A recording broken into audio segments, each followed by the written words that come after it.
Hello, everybody. I'll give it that few minutes to log on. Major updates. I got to give a shout out, and I have to give an apology as well too, a very public one. I myself have erred in a major way, but we're going to go through that today. A link for the actual reality of what has happened with the COVID relief bill is explained in the actual words of Mitch McConnell, who leads Senate. And I have erred in a major way. I took Donald Trump's presentation of the new COVID relief bill as gospel. And I, of all people, as should the President of the United States, understand that no, the Congress does not have to, and we're talking about the House, we're talking about upper house, and that is all the congresspersons federally in the United States. Now, Donald Trump signed a bill that he has absolutely no executive authority over any of the financial terms of that bill. That is absolute pocket veto. None of that applies when it comes to numbers in the United States of America.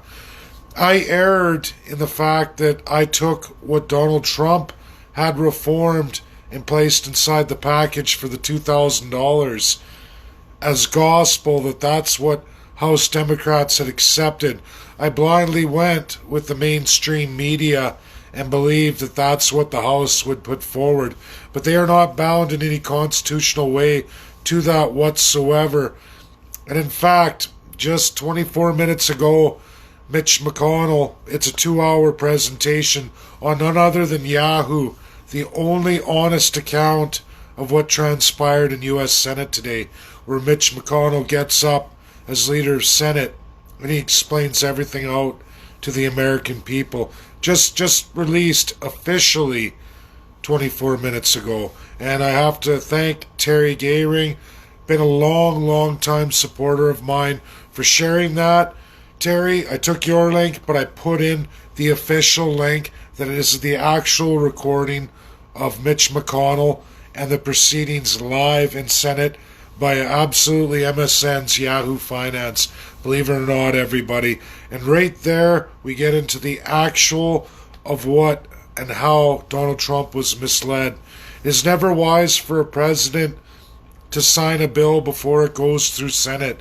It's never wise for a president to bypass the constitutional system of the United States preemptively or otherwise. I mean, he can if he would like, but unfortunately, when he signs a bill with his executive power, before it has ascended to Senate, before he's allowed senators their ability to look at that bill and finally stamp it before it goes to president, if he does that preemptively, he gives House full authority, Nancy Pelosi, to make any amendments to what he has assigned or made changes to and thrown back at them. By signing it, none of his financial changes are to be administered at all. Presidents don't have that authority. Now, he put that in. Nancy says, sure, we'll vote on it. But realistically, what they did with the $2,000 is made it available for almost every American, regardless of their income, regardless if they have children or otherwise, whether they've been impacted at all. In fact, Mitch McConnell goes on to explain that it absolutely is for every American. And that's what Nancy Pelosi did behind Donald Trump's back after he preemptively signed a House bill that hadn't ascended to Senate. So, in fact, it's a lot higher than what National Post is claiming, but it's considerably more than what I claimed, because I went with what Donald Trump had sent back to them and blindly believed that Nancy Pelosi would honor that. She didn't. She doesn't have to. And there is no constitutional authority in the Constitution of the United States for any president to have any authority over budgetary numbers whatsoever, anything to do with the budget. And Donald Trump blindly fell for that, believing that Nancy, of all people, would respect him. And I should know better. Whether Trump wants to admit he should have known better, he made a major error. Put the Senate in really harm's way, and really hurt Mitch McConnell, because that's his job. That's really good senators' jobs, to go through these things with a microscope, and fine tune and make sure that what was presented is what gets to their floor. And that's not the case at all. It in fact was to go out to every wealthy American, monies that don't need to go there, not to those who need it most. It was absolutely for every American, whether or not they were impacted or not. And yes, the money goes up considerably higher.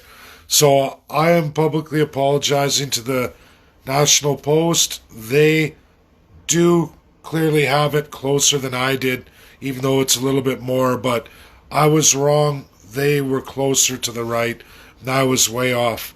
I was off because I went with the Donald Trump narrative, and I, of all people, should know that that is absolutely not his authority, especially in financial matters, especially of House, when it hasn't first ascended to Senate in its final resolutions.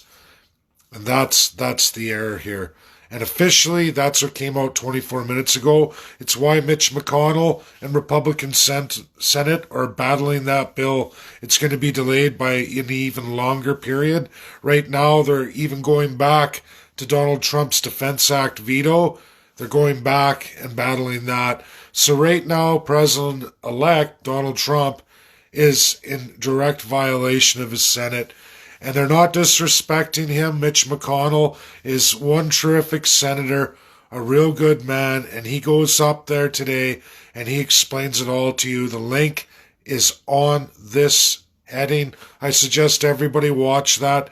Take your time if you have to go through it a couple times to understand exactly what Mitch McConnell's saying. I clearly understand it, and I know better as well too.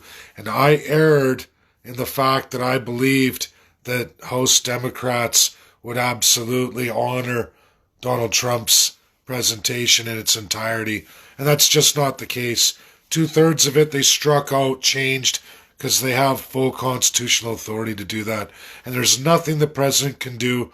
And I've even said, and I know better, that president has no authority over any budgetary terms in the USA. That's reality. It's all House.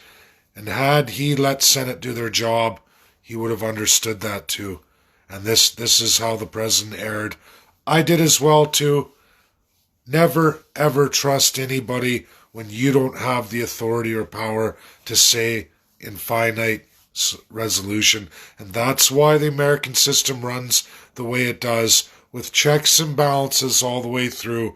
Donald Trump should have stayed back. He should have waited for his Senate, the Senate, regardless Democrat or Republican, to do their job and get it done properly. And then he could have looked at it in its final. And that was the major mistake here. So for all of you watching, whether you want to share this or not, I say you do. I do owe National Post this apology. And you know what? Nobody's perfect. Everybody makes mistakes. Things change so fast. And the president has been acting in an extreme fashion for now 3 weeks straight, kind of going in all kinds of directions and not utilizing his usual methods of power. So it's bad, it's terrible, and I think, the way Mitch McConnell explains it, how he addresses the president, it's nothing but respect and honor.